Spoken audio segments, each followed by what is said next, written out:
Across Europe, central government services cover different kinds of missions, services, or administrations from one country to another.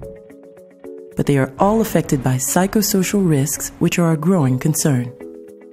There are various risk factors that can cause high levels of stress, such as dealing with users who are in a difficult or vulnerable situation, time pressure, workload and inadequate resources, lack of cooperation within the organization,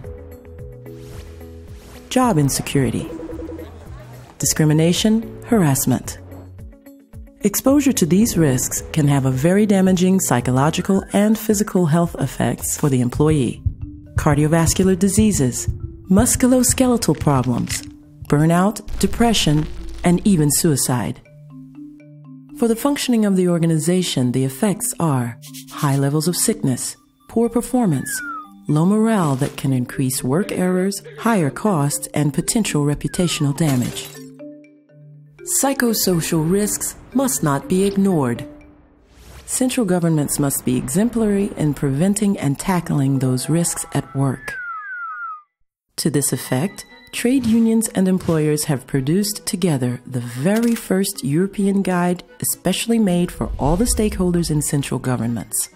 In the guide, you will find a brief reminder of European legislation, an overview of social dialogue agreements on stress and third-party violence, how to carry out risk assessments with employees, and above all, examples of collective and individual solutions which have already been implemented in different countries.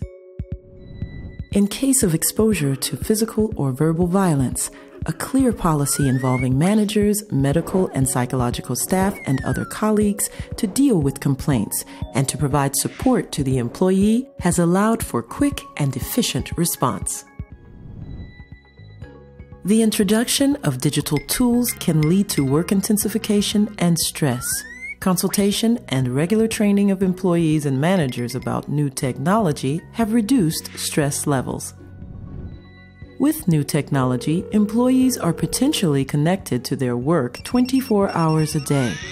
Establishing rules by social dialogue is part of the solution, for example, on the right to disconnect. Beyond these examples, you will find in the guide why and how to introduce in a coherent way a real prevention culture of psychosocial risks in your organization.